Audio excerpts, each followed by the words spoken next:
We're on.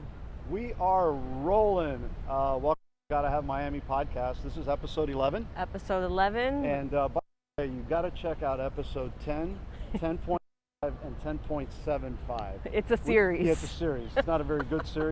It's a series of redistricting and other types of things. So just welcome to our podcast down here at Icon. Ashley, hi, how are you? So we were here at Icon doing a walkthrough. We were doing a walkthrough for a rental that we just closed on, which actually closed April Fool's Day or no April Fool's Day. We don't know if it closed yet because it's April Fool's Exactly. Day. We haven't got it yet, so we don't know if it's closed. But yeah, we were doing a walkthrough down here for a tenant, very nice tenant, fully furnished unit. Yeah, you know, nice people don't always know how to operate batteries and light bulbs, but yeah, or toilets. But that's okay. It doesn't take away from being a kind person. Exactly, and we have a certain skill set that we can resolve those type of issues. That's Quick. It's one of our things. We can actually put a chain on a toilet to make it work. We can actually change a battery. We know how light bulbs work, so we're good. If you have well any qualified. Yeah, if you have any problems at home, give us a call. We can work it out. But again, we're behind Icon back in the back.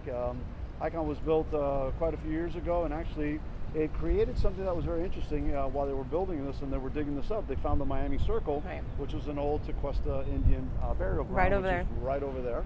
And actually a few on the other side, and as I like to say, over there by Epic and where they're building the Austin Martin, all of that area I personally feel is possessed. Haunted? Haunted for sure, because it's built on Indian burial grounds. Yeah. So it used to be the old Floridian Hotel that got burned down a couple times, and then it got hit by a hurricane. Yeah. Don't go there. Yeah, this side is better. That side is I'm a little bit questionable. And the Miami River, and this is all brackish because of brackish water, and it gets a little choppy in there. I was the last person to sail up the Miami River because right about where I'm pointing to, my little kicker threw the hub, and it was no spinning of propeller. So we had to lift our sails and we sailed up the Miami River. Sailed up the Miami River. Promptly a for sale sign, sailboat as soon as we done. So yeah, so that was the story about that. And also on this side behind us is Colton Island. Used to be Millionaire's Row, and like a lot of things in Miami, it's all fake. There was no island there. That was built out when we created some of these channels that were in here. So a lot of our spoil islands, even Miami Beach, is man-made. Right. So that's one of the realities of it. What else are we talking about now that we've given a history lesson? Now that we've had history 101 of the mouth of the Miami River. Exactly, the mouth of Miami River. Well, we got 3 condo approvals in 1 week. That's solid. Like super successful. Yeah, super successful. Over here. Yeah. A lot of people know that condos are really, the condo board and the association, their approvals and all their processes are really a hold up a lot of times in most deals. Most deals. You came up with a very, very good question, which I think we should talk about, and you mentioned it too, about all of these new condo disclosure laws that are coming. Right. Something interesting. Right. So with everything 2023, everything will have to be disclosed and put on this portal that will be viewable by the public. Now we know it's going to take a little bit more time to roll out because I'm sure not everybody's going to be ready by 2023, but that's going to give you some clear indicators of which buildings are in trouble, financially. If they're not putting their financials out there, that's one clue. And if their financials are out there, you can assess them and see in danger. And I think that might open up room for investors to start buying up these buildings. I think it'll make it easier to collapse condos. Yeah. And I thought your thought process was really, really interesting and really very sharp, very good call out. Because I think it's going to be, not that we're collapsing any condos soon, but I think it will make some of these, probably smaller investors be able to get information. Take that step up and get a building. So yeah. That should be something that we should look for in 23, 24 as one of the trends. So I kind of like that. That was a very, very good observation. But do you think that, I don't know how quickly that would happen. Like, would this be like a 5-year or is it more like a 15-year? I think if that information gets out there, you can collapse. If they're in trouble, I think you can collapse them a lot faster. Yeah. So I think it's just going to make it a lot more. I think it's going to broaden the pool of investors that can see some stuff that before was only privy to like the super pros. Right. Just like everything in anything in a real estate investment. You guys got the guys that are super pro, then you get that next level. And it could be that next level that now all of a sudden says, hey, we have a shot at this because they're starting to see stuff. And you say collapse the condo. That means that you're buying out all the owners of the condo. As many owners you can, so that you basically own the condo. Right. And it's easier to do in smaller buildings than it is to do in the larger buildings. But I think the ones that will be under pressure will be the smaller buildings. Right, I agree. Especially if somebody throws, a huge number at them. And how much ownership would an investor need to have in the building to go forward and make the collapse? decisions? That's a great question. We'd have to really look at it. I think every building's going to be a little bit different. Different, okay. Yeah, so I think it's at the end of the day, you want to try to collapse it with as many as you can. Yeah. But I think that's a really good question. We'll have to look into that. Research. Oh, Google. There we go. And then Miami, you never know.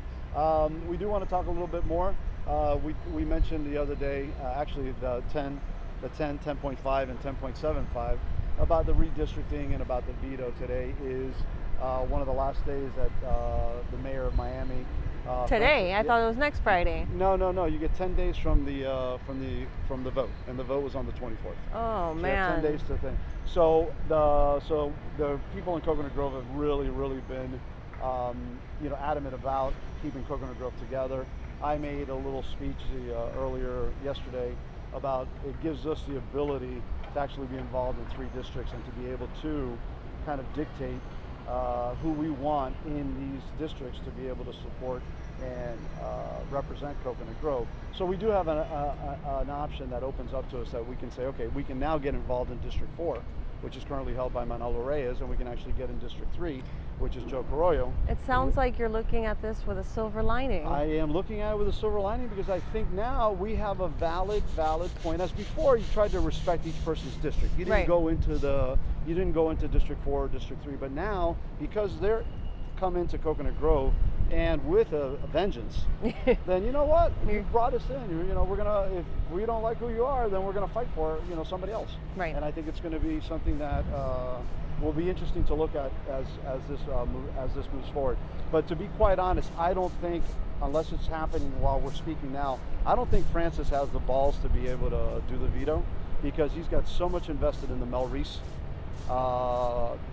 deal, and that's coming for a vote on the 28th. If you don't know about Mel Reese, that's where actually Joe Carollo was the one that advocated to get International Golf Course Mel Reese to be the soccer stadium. Oh. And it's really not about soccer. It's a pure real estate play. Yeah. And then they stuck a soccer stadium in the middle because you could put the soccer stadium in Magic City Casinos where the dog track used to be. Right. You could do a lot of other places that are comparable to what it was. But I think that play, that is Carollo. They need 3 votes. 1, 2, 3, 4. They need 4 votes, and 1 vote is already adamant that they're not going to vote for it. Okay. So if they lose a commissioner, and I think that is where if Francis says, hey, I'm going to veto this, then Carollo can say, you know what, then I'm not going to vote for the Mel Reese deal. Or somebody else can do the same thing. Oh, so man. I think there's a lot of, I think that's a lot of reasons why this won't get vetoed. If it does, great, but I really don't feel that's going to get vetoed because the big play is actually Mel Reese. That is the end game for Francis. Well, my 2 cents. I understand keeping one, Grove as one district, but I like the silver lining idea.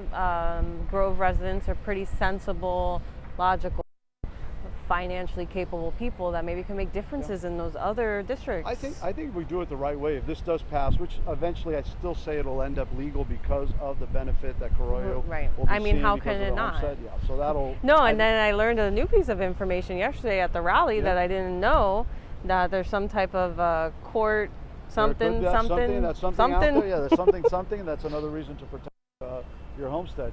But at the end of the day, I think that aspect will go to the legal side, and I think eventually we will end up with 7 commissioners through a city referendum, which is something that we're going to be talking about at one of the other meetings that we're going to be doing. Right.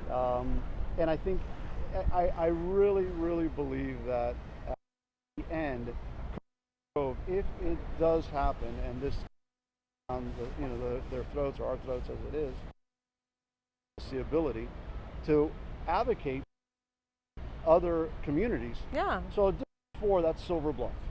District 3, Shenandoah. They get both up. Go in and help communities get active because Coconut Grove is obviously one of the most active, very and active. one of the most politically involved and politically influential in the city of. So now we can actually go into these places and give, Do advocate, it, yeah. and actually to get that they feel are not, you know, Joe in the system a long time, and a couple of the other folks are just being recycled. So I think that will give us an opportunity if we, you know, hold the line.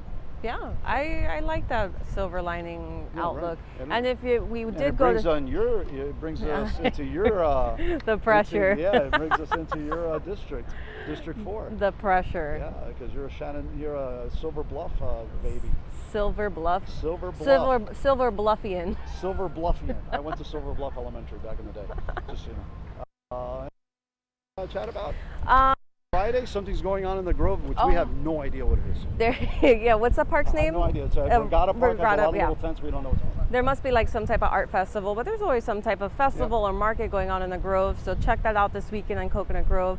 Tonight, we don't know if it's an April Fool's article. It could be. It crossed my mind, but I'm gonna really hope that it's true. They say that we could see the northern lights from Miami. From Miami. So that's tonight, Friday night. They say between the hours of 9 p.m. and 3 a.m., midnight being the best time to see it, if this isn't an April Fool's article. Exactly, and then to be in a really up tall and with a view of the northern lights. Right. So basically, if you're in this building, you won't be, because you have that building will block it out. But if you're in that building, maybe you have a shot at it. Yeah, I don't know. We'll have to see if that's an April Fool's joke or not. We'll see. I did see the northern lights. You know that, though. I know you went to Iceland and saw them. I saw the northern ride that I was going to pitch. Oh well. And it was cold as. Yes. Was it night? It was nighttime, obviously. Yeah, obviously. Yeah. Right. Okay. And your hubby, my nephew, has seen them too. In Virginia, in the mountains. The mountains up there.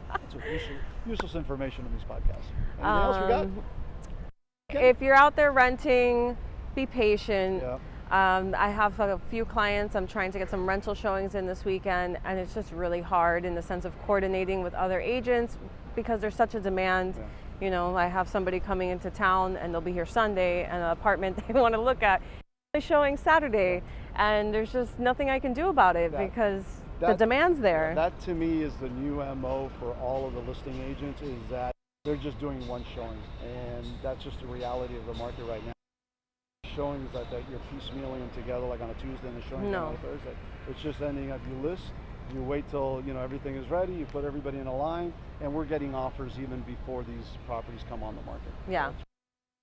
So I understand the other agents because we do the same thing.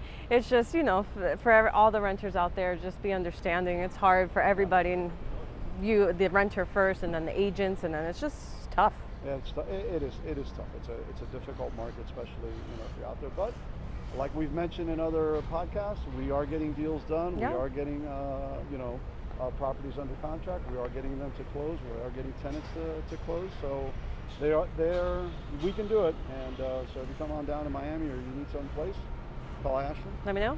And somehow I'll get involved somewhere along the line. We'll need him at some point. I'll get involved. Somebody asked me a very serious question, and they were very serious when they asked me. They said, do I need more than $100,000 to buy a house in Miami? And I said, well, it depends what kind of house you're buying, but if we're just talking, no, you don't need over $100,000. And they looked at me like I was crazy, and I said, I'm serious. Yeah. He said, but that's what everyone tells me. I need at least $100,000. I said, it all depends. How much do you want to spend? $400, $500? You don't need $100,000. $40,000 very comfortable number. Do you have anything in cash though? Make sure your books are good. Yeah, but make sure your books are clean. You need, I feel you have to be competitive. So don't think you're going to come in with 3% down and be the winner. There's a chance, but. With a good 30, 40 in your pocket, first-time home buyer in your $300-400 range, you could find something. We'll make it work. Yeah. Well, we're going to say goodbye for a Friday. Have a great weekend, guys. And from the Icon 3. There's 3 buildings here. This is 3. You Yeah. hung out at the pool the other day too. I did. She did a great showing. She hung out at the pool while the other people. I had the cleaning ladies Oh, the there, cleaning so I had to, ladies, yeah. why would I Close the leave? I just hang out, and then I could lock up when they're done. Yeah, that's how you do it. That's how the pros do it. That's how the pros do it. Well, again, thanks for stopping in, and check out 10, 10.5, and 10.75. Definitely worth the giggles. So again, thank you for Have a great tuning in. weekend. Thank Bye, you, guys. Bye.